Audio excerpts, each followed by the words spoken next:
a tableau in Brampton, Canada, glorifying the assassination of former Prime Minister Indira Gandhi has expectedly caused outrage across the polity in India.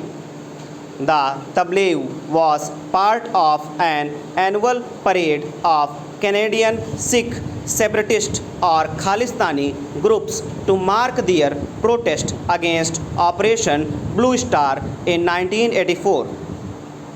An accompanying poster termed the killing as an act of revenge. Political leaders in India have called for Canada to apologize and to acknowledge the dangers of the rise of anti-Indian separatist and extremist forces. External Affairs Minister S. Jaishankar said the incident was part of a broader pattern indicating that these forces pose a real challenge not only to the India-Canadian relationship but also to Canada itself.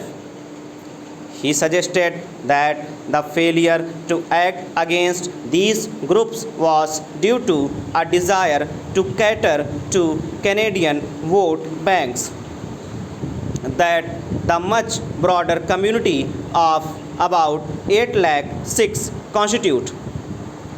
He added that the culture of validating violence as an acceptable form of protest was one that should concern Canada's leadership as well, given past incidents such as the bombing of an Air India flight in 1985.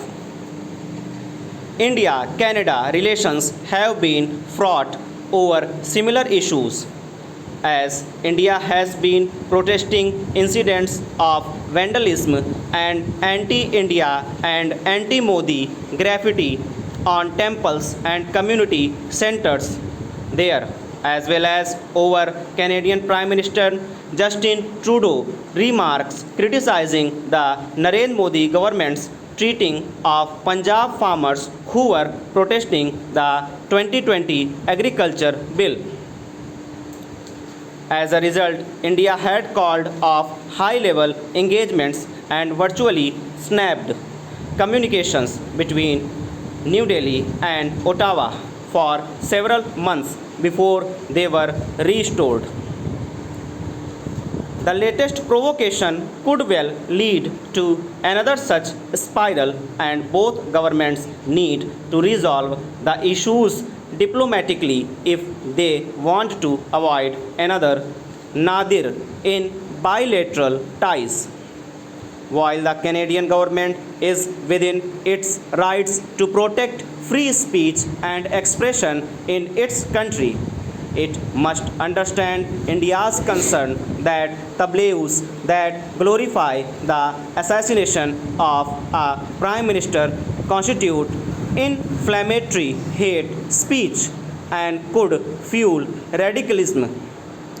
Meanwhile, instead of seeking to shut down protests which are legal or issuing demarche over every act of vandalism, it would be more productive if New Delhi is able to cooperate and share evidence of the extremist activity and terrorist acts such groups are conspiring on.